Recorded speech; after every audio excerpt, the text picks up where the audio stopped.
Hello everyone and welcome back to my YouTube channel. My name is Jessica Pimentel and I am a flight attendant here in the United States. And today I wanted to make a hopefully quick video all about what reserve life entails. So as a flight attendant, you know that you have two different types of months that you look at. You either have a reserve month or you have a scheduled line month. Basically, you're either on call or you're a line holder.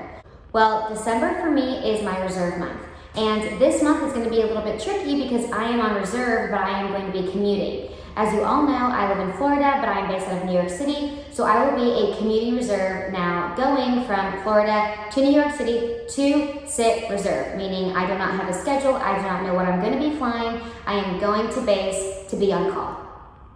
This is always kind of a crazy concept to people because you don't know what is going to happen the next day. You don't know what your next trip will entail. You are not sure what's going to happen to you, so you need to be prepared. You need to pack, you need to have food, you need to be ready. You just need to be a palm tree, basically. You need to be flexible and available to do whatever the reserve guards decide to place in your future.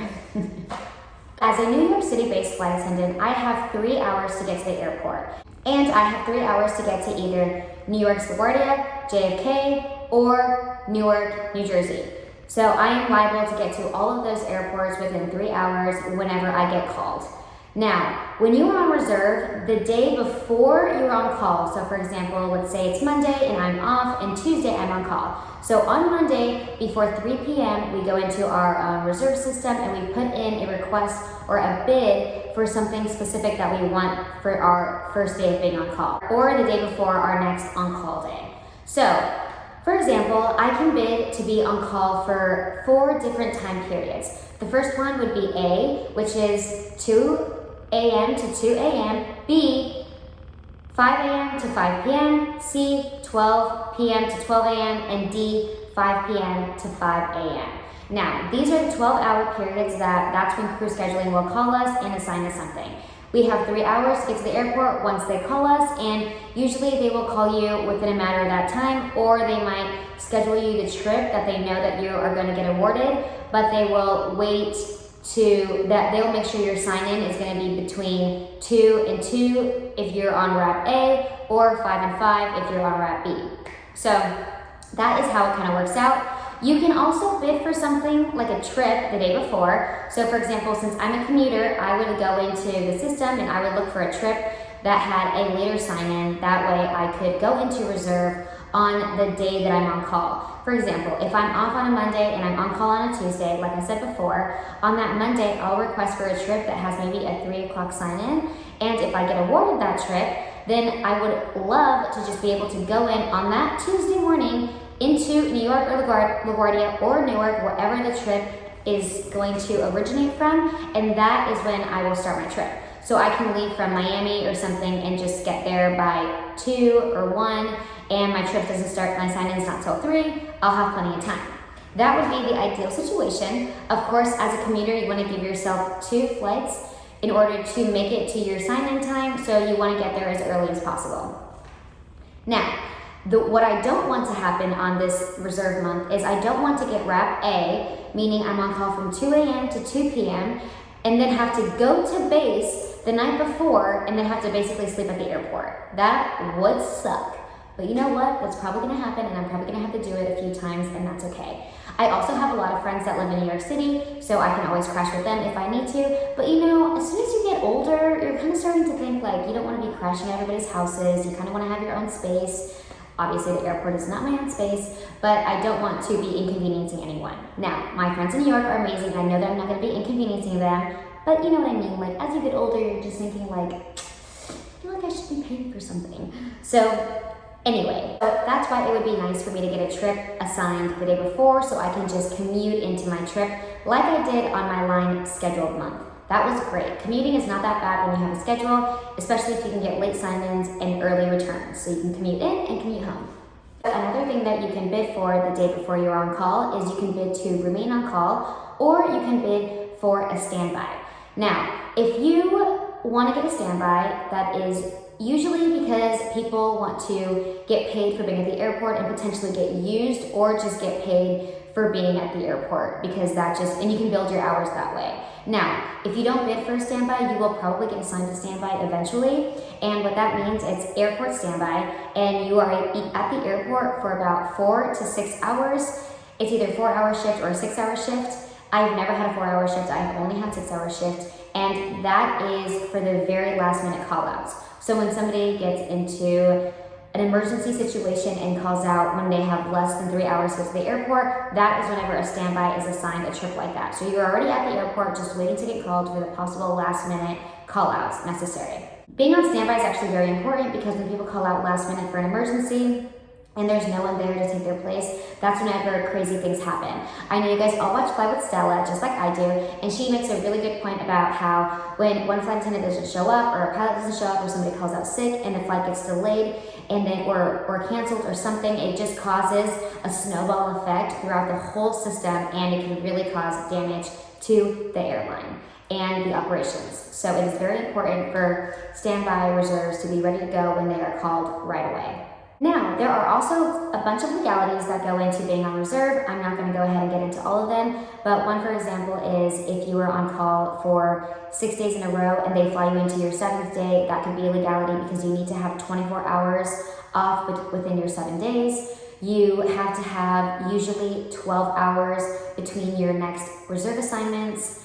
Unless you are on call, then you can potentially get wrap A and then wrap A again right away. You can just be consistently on wrap A. You can be on wrap D and then go to wrap B, so you can be on call from 5 p.m. to 5 a.m. and then from 5 a.m. to 5 p.m. That's legal as well. So the problem with reserve is that your legalities are kind of longer, or they're more stretched out than when you're on a line month. So the company can kind of place you wherever they need you to go, because you're on reserve. So it's just kind of like your duty to be available to the company, right? You can land at LaGuardia and think your trip is done, and then they can reassign you as long as it's less than a 15-hour duty day. So it gets crazy sometimes being on reserve, especially this past summer. As you guys saw on my YouTube videos before, my reserve life was pretty hectic.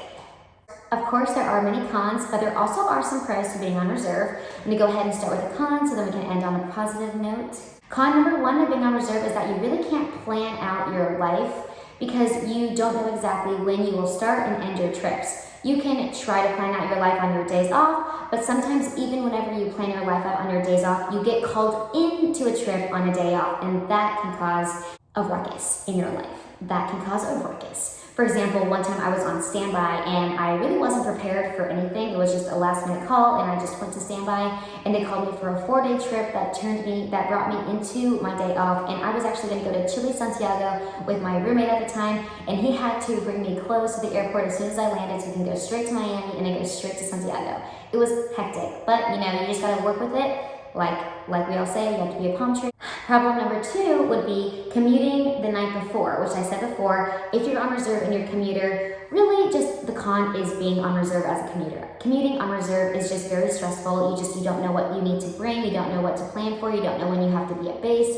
Well, you do know when you have to be at base, but you don't want to be at base when you don't need to be at base, if that makes sense. So that is very stressful. It's also extremely hard to trade your days off. You get assigned a certain amount of days off, and then if you want to have a Monday off, but you don't have that day off and somebody else does, it's hard to swap days, because like I mentioned before, everybody has different legalities with their schedules. Another con sometimes is when you have a schedule, you have to be up at 4 a.m. and be at the airport at 5:30, right? On reserve, it's so hard to go to bed sometimes. When you're on wrap A and you are on call from 2 a.m. to 2 p.m., or even when you're on wrap D and you're on call from 5 p.m. to 5 a.m., and you know that you're going to need to go to bed early because you're going to get called for something early, or at least you think you might, or you're going to be prepared. It's hard sometimes to wind yourself down and be in that mode of, okay, I could potentially have to be at the airport at 4 o'clock in the morning. So that is a hard reality to face. Now, of course, like anything, there are some pros. I know it's crazy to think that reserve brings some pros, but there are some pros. For example, number 1 pro is on reserve, you get 12 days minimum off. You have to have 12 days off when you're on reserve. Sometimes when you're on a schedule and you're on a line, it's hard for you to get those many days off just because your seniority might not be able to hold it, or you want to work higher hours. But on reserve, you get 12 days off, and you have to have that. It is a legality. Also on reserve, you get paid a minimum base pay.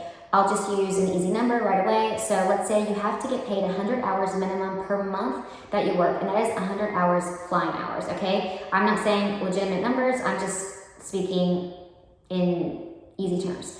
So anything that you work over 100 hours, you just get paid that. You don't get paid under.